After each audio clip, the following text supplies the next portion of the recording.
নমস্কার বন্ধুরা, আমার আজকের এই ছবিটা দেখে আপনারা বুঝতেই পারছেন যে আজকে আমার রেসিপিটা কি হতে চলেছে। এখন বাজছে 12টা 25। আমি এতগুলো কচু শাকের ডাঁটা নিয়ে বসেছি যে কাটতে, এবং আমার 1 ঘন্টা 45 মিনিট সময় লেগেছে এতটা কাটতে। খানিকটা দেখুন পড়ে আছে, আমার আর ধৈর্য কুলোয় না, আমি আর কাটতে পারিনি। প্রায় লোহার বালতির মুখ থেকে একটু কম 1 বালতি হয়ে গেছে। আমার আর প্রয়োজনও নেই, সেই জন্য আমি বাকি খোলাগুলো নিয়ে বাগানে ফেলতে চলে যাচ্ছি।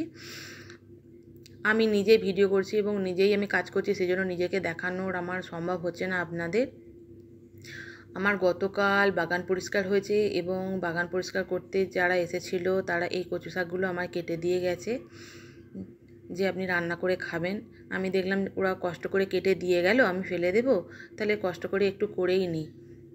দেখুন আমার বাগানটা কি সুন্দর পরিষ্কার করে দিয়ে গেছে। পুজোর আগে পরিষ্কার করলে সত্যিই খুব ভালো লাগে। এবং ঘরদুয়ারের চারপাশটা, শুধু ঘরদুয়ার না, চারপাশটা বাগান বাড়ির চারপাশটা পরিষ্কার করলে তবে মনে হয় যেন পুজো পুজো একটা গন্ধ এসেছে। মাথায় আমি হেনা করেছি, সেই জন্য আমি নিজের ফেসটা দেখাতে একটু লজ্জাবোধ করছি। আমার হাতের অবস্থা দেখুন, আমি হেনা করছি, এক তো হাতের অবস্থা খারাপ, তার উপরে আমি আবার কচু শাক কেটেছি, আমার হাতের অবস্থা আরও খারাপ। পুজোতে সবাই নেল এক্সটেনশন করাচ্ছে, ম্যানিকিওর করাচ্ছে, প্যাডিকিওর করাচ্ছে, আর আমার অবস্থাটা দেখুন। আমি কি করছি না, আমি কচু শাক কেটে এখন রান্না করে খাবো, তো হাতের অবস্থা একদম বেহাল হয়ে গেছে। এটা আমার বাড়ি ঢোকার রাস্তা। আচ্ছা, আমি এবার এই কচু শাকগুলো, এখন তো 1:45 বাজছে, কচু শাকগুলোকে আমি জলে ভিজিয়ে রেখে স্নানে চলে যাব। একদম ভালো করে জলে ভিজিয়ে রেখে দিয়ে যাতে না কালো কালো দাগ হয়ে যায়। এটা আমি বিকালবেলা ধুয়ে তারপর রান্না করার প্রস্তুতি নেব। এখন প্রায় 1:45 বাজছে, এখন আমার ধৈর্যতেও আর কুলোচ্ছে না। আচ্ছা, এখন বিকেলবেলা আমি সমস্তগুলোকে আরও ভালো জলে পরিষ্কার করে ধুয়ে আপনারা দেখুন দু পেতে মানে চুড়ে চুড়ে হয়েছে। আমার ছোট্ট প্রেসার কুকারে এই প্রেসার কুকারটা আমি 5 বার বসাবো সিটিতে। সিদ্ধ হয়ে গেছে, একবার সিদ্ধ করেই এতগুলো হয়েছে। আমি একটা পেতেতে জল ছাঁকতে দিয়েছি, নিচে একটা কন্টেনার রেখেছি, কন্টেনারের উপরে পেতেতে আমি জলটা ছেঁকে নিচ্ছি। এখন আমার দেখুন হাতটা অনেকটা পরিষ্কার, আমি স্নান করেছি ভালো করে, হাতে সাবান তো দিয়েইছি, তার সাথে দিয়েছি লেবু আর তেঁতুলের গোলা জল, সেই জন্য আমার হাতটা অনেকটা পরিষ্কার হয়ে গেছে। আচ্ছা বন্ধুরা, আমার সমস্ত ওলের এই কচুর শাকগুলো, ডাঁটাগুলো সেদ্ধ হয়ে গেছে। যতটা পেতেতে জল ঝরেছিল, তারপরে আমি একটা সাদা পরিষ্কার কাপড়ের টুকরোতে সমস্ত সিদ্ধ করা শাকটাকে, ডাঁটাটাকে আমি ভরে নিয়েছি। এবং আমি এক হাতে করে দেখাচ্ছি তো বন্ধুরা, আর এক হাতে আমার ক্যামেরা, সেই জন্য আমি ভালো করে আপনাদের দেখাতে পারছি না, ছবিটা কেঁপে যাচ্ছে বা ছবিটা প্রমিনেন্ট আপনাদের দেখাতে পারছি না ভিডিওটা। তো আমি এটাকে জল ঝরিয়ে ভালো করে নিগড়ে রেখে দিয়েছিলাম, ওপরে একটা শক্ত চাপা দিয়ে। দেখুন এখন সুন্দর জল ঝরে কি সুন্দর ঝরঝরে হয়ে গেছে। এটা রান্না করতে সত্যি মজা লাগবে, নাহলে ওই জল সমেত রান্না করতে আপনার প্রচুর সময়, মানে সময় সাপেক্ষ, অনেকটা সময় লাগবে। এটা রান্না করতেও অনেক জল বেরোবে, কিন্তু তাও আমি জলটা ঝরিয়ে নিয়েছি এবং শুকনো করে রেখে দিয়েছি। এখন রাত্রি 9টা 15-20 হবে। আমি এটাকে ঠান্ডা করে ফ্রিজে রেখে দেব, কাল সকালে রান্না করব। আচ্ছা, আজ সকালবেলায় আমি দেখুন প্রথমে কড়াইতে বেসনের ছোট্ট ছোট্ট ফুলুরি করে নিচ্ছি। আমার ইচ্ছা ছিল ডালের বড়া করার, কিন্তু আমি রাত্রে ডাল ভেজাতে ভুলে গেছি। ছোলার ডালের বড়া করে দিলে আরও সুন্দর হয়। আপনারা ভাবছেন যে এই আমি ফুললিগুলোই বলুন আর ছোলার ডালের বড়ার কথা বলছি, এইগুলোই বলুন, এগুলো আমি কি করব? আপনারা একটু ওয়েট করুন, আমি সেটাও বলে দেবো কি করব। আচ্ছা, বাকি তেলটাতে আমি কালো জিরে আর শুকনো লঙ্কা দিয়ে দিলাম ফোড়নে। যারা যেমন খাবেন ঝাল, তারা তেমন ঝাল দেবেন, কিন্তু মিষ্টিটা এতে একটু মিষ্টি মিষ্টি হলে খুব ভালো লাগে। আচ্ছা, তারপর আমি একটু আদা বাটা দিয়ে দিয়েছি। আদা বাটা দিয়ে আমি একটু নাড়িয়ে নিলাম। একটু কষানোটা হয়ে গেলে আমি এতে জিরে গুঁড়ো, ধনে গুঁড়ো, লাল লঙ্কার গুঁড়ো আমি দিয়ে দিলাম। একটু কষিয়ে নিয়ে জল ঢেলে দেব। মশলাটা আমি একটু কষিয়ে নেব যাতে মশলাটার গন্ধটা না থাকে। যারা রোজ রান্না করেন তাদেরকে নতুন করে বলার আর কিছু নেই, তারা সবটাই জানেন।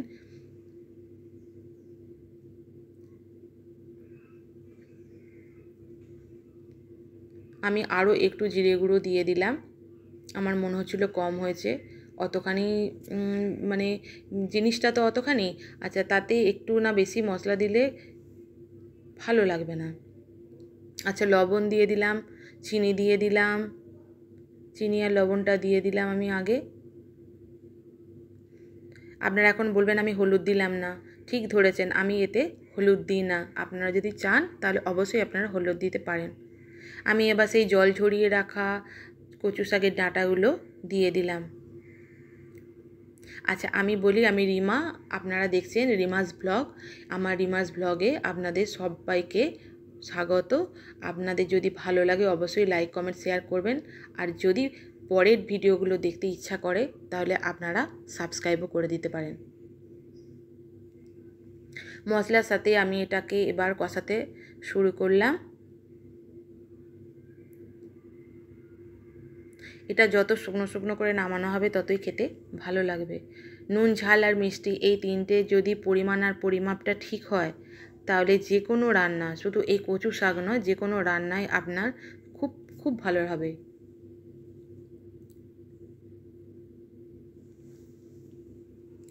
আপনাদের হ্যাঁ দেখুন, অনেকটা নাড়াচাড়া করার পর জলটা অনেকটা টেনে নিয়েছে। আচ্ছা আমি এবার এতে একটু তেঁতুল গোলার জল দিয়ে দিচ্ছি। আমি চেখে দেখেছিলাম যে কুটকুট করেনি মুখে দিয়ে, কিন্তু তাও আমার মনে হলো যে একটু তেঁতুল গোলার জল দিয়ে দিই, যদি যদি খেতে গিয়ে অন্য কারোর ধরুন মানে মুখ কুটকুট করে বা মুখে যদি অস্বস্তি হয়, তাই জন্য আমি কোনো রকম রিস্ক না নিয়ে একটু তেঁতুল গোলার জল আমি এতে মিশিয়ে দিলাম। আপনারা ভাবছেন যে তেঁতুল গোলার জল দিলাম কেমন খেতে লাগবে, কিছুই বোঝা যাবে না। এটা যখন নাড়াচাড়া করে শুকনো শুকনো করে আপনি সমস্ত মেটেরিয়ালস দিয়ে নামাবেন, তেঁতুল গোলার জলটা, বা আপনি চাইলেন একটু লেবু রসও দিতে পারেন, লেবু রস দেওয়ার থেকে তেঁতুল গোলার জল দেওয়া অনেকটাই ভালো। তাহলে দেখবেন আর কিছুই মনেই হবে না যে আপনি তেঁতুল গোলার জল দিয়েছেন। প্রায় শুকনো শুকনো হয়ে এসেছে, আমি তখন নারকেলের কোড়াটা দিয়ে দিলাম। আমি একটা বড় নারকেলের মালাই, দুটো মালাইকেই আমি কুড়িয়ে রেখেছি, আমি প্রায় 70% আমি দিয়ে ভালো করে নাড়াচাড়া করে নেব। আর একটু মানে 30% বা 20% একটু রেখে দেবেন ওপরে সাজানোর জন্য। নারকেল কোড়াটা দিয়ে আমি আরও ভালো করে মিশিয়ে নিলাম।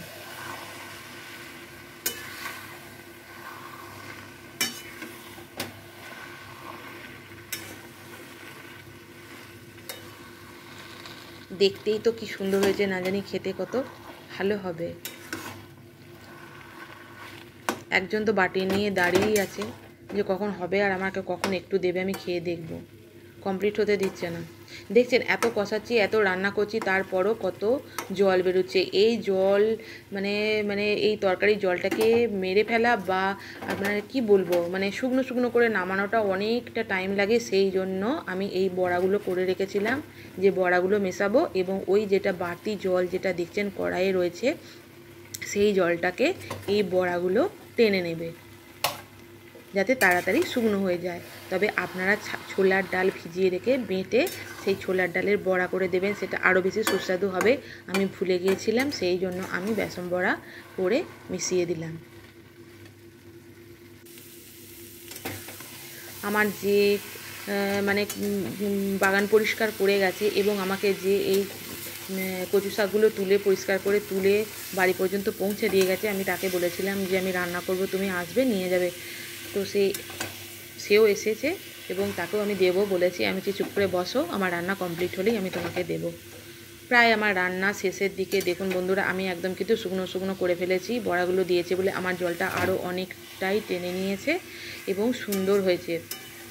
আর কিছু না, এবার আমি নামিয়ে একটু নারকেলের কোড়া যেটা বাকি ছিল সেটা দিয়েছি, আর একটু ওপরে ভাজা মশলার গুঁড়ো ছড়িয়ে দিয়েছি। আপনি দেখতেই পাচ্ছেন কড়াই থেকে কতটা উধাও, এটা ভাজা মশলার গুঁড়ো দিয়েছি, কতটা উধাও দেখতে পাচ্ছেন।